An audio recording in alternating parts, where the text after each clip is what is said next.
Assalamualaikum warahmatullahi wabarakatuh. Halo teman-teman, kali ini kita akan belajar cara membuat kesimpulan dari sebuah paragraf atau dari sebuah teks bacaan. Untuk memudahkan teman-teman dalam membuat kesimpulan, berikut ini ada beberapa panduan yang bisa teman-teman ikuti. Yang pertama, membaca teks bacaan atau paragraf secara berulang-ulang. Lebih banyak lebih baik, jadi teman-teman bisa baca 2, 3, atau 4 kali. Kemudian yang kedua, menentukan ide pokok paragraf. Ide pokok paragraf ini ada di kalimat utama, jadi teman-teman harus menentukan kalimat utamanya terlebih dahulu. Kemudian yang ketiga, menentukan informasi penting dari kalimat-kalimat penjelas. Kalimat penjelas ini merupakan kalimat selain kalimat utama. Jadi teman-teman harus mencatat informasi penting atau informasi yang dianggap penting bagi teman-teman pada kalimat-kalimat penjelas.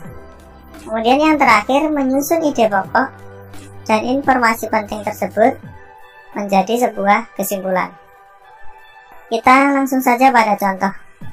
Di sini ada sebuah bacaan yang berjudul Beternak Ayam. Teman-teman bisa jeda terlebih dahulu untuk membaca teks bacaan ini. Teks bacaan ini terdiri dari 2 paragraf. Jadi nanti paragraf pertama ada kesimpulan tersendiri, paragraf kedua ada kesimpulan tersendiri, kemudian 2 paragraf ini kita gabungkan menjadi satu kesimpulan, menjadi kesimpulan teks bacaan. Kita mulai pada paragraf yang pertama. Ayam termasuk kelompok hewan ovipar. Artinya, ayam berkembang biak dengan cara bertelur. Ayam betina umumnya mulai bertelur setelah berusia 5 bulan. Jumlah telur yang dihasilkan ayam bervariasi tergantung jenis ayam, usia, dan kondisi lingkungan tempat tinggal ayam tersebut. Oke, langkah yang pertama kita tentukan kalimat utamanya. Kalimat utama adalah kalimat yang paling umum atau kalimat yang dijelaskan oleh kalimat-kalimat lain. Di sini kalimat utamanya adalah ayam termasuk kelompok hewan ovipar. Kalimat utamanya terletak di awal paragraf. Kemudian kita tentukan ide pokoknya. Ide pokoknya adalah ayam hewan ovipar. Dari kalimat-kalimat penjelasnya kita coba gali informasi pentingnya. Yang pertama, bahwa ayam adalah termasuk ovipar yang artinya bertelur. Dijelaskan pada kalimat yang kedua. Kemudian, ayam bertelur setelah berusia 5 bulan. Ini dijelaskan pada kalimat yang ketiga. Kemudian, jumlah telur bergantung pada jenis ayam, usia, dan kondisi lingkungan. Ini dijelaskan pada kalimat yang terakhir. Untuk menyusun sebuah kesimpulan, kita harus merangkai ide pokok dan informasi penting ini menjadi sebuah kalimat yang baik. Tidak semua informasi penting kita masukkan dalam kesimpulan. Hanya yang menurut teman-teman paling penting saja. Di sini saya membuat kesimpulan bahwa ayam merupakan hewan ovipar yang akan bertelur setelah berusia 5 bulan. Jadi penjelasan yang lain tidak saya masukkan karena menurut saya yang paling penting adalah hewan ovipar yang akan bertelur setelah 5 bulan. Kemudian kita lanjutkan ke paragraf yang kedua.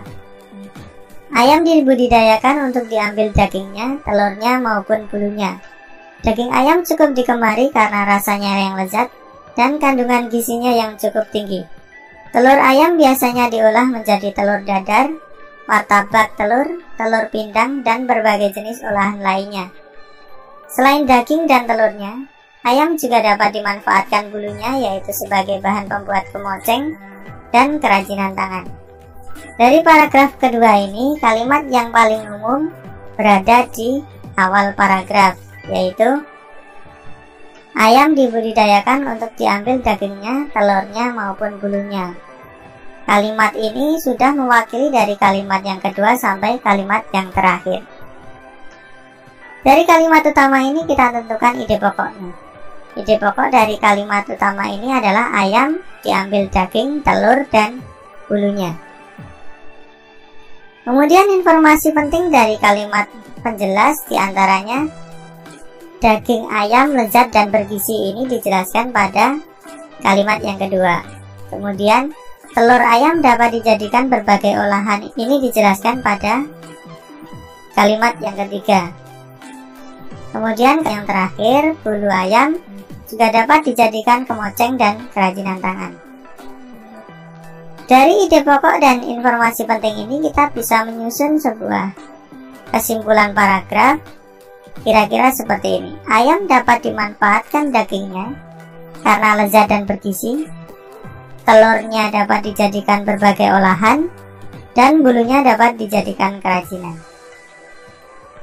Di sini kita sudah mempunyai dua kesimpulan paragraf pertama dan kesimpulan paragraf kedua.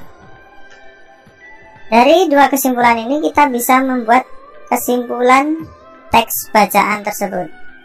Kita dapat menambahkan atau mengurangi teks ini supaya menjadi kesimpulan yang lebih enak dibaca dan mewakili dari teks bacaan tersebut.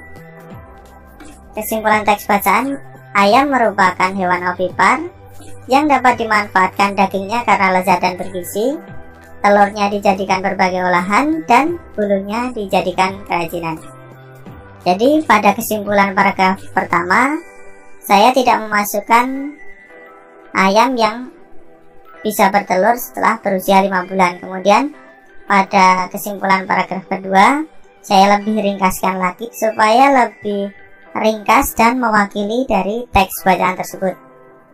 Demikian teman-teman pembahasan tentang kesimpulan paragraf dan kesimpulan teks bacaan. Semoga informasi ini bermanfaat. Sampai jumpa di video-video berikutnya. Assalamualaikum warahmatullahi wabarakatuh.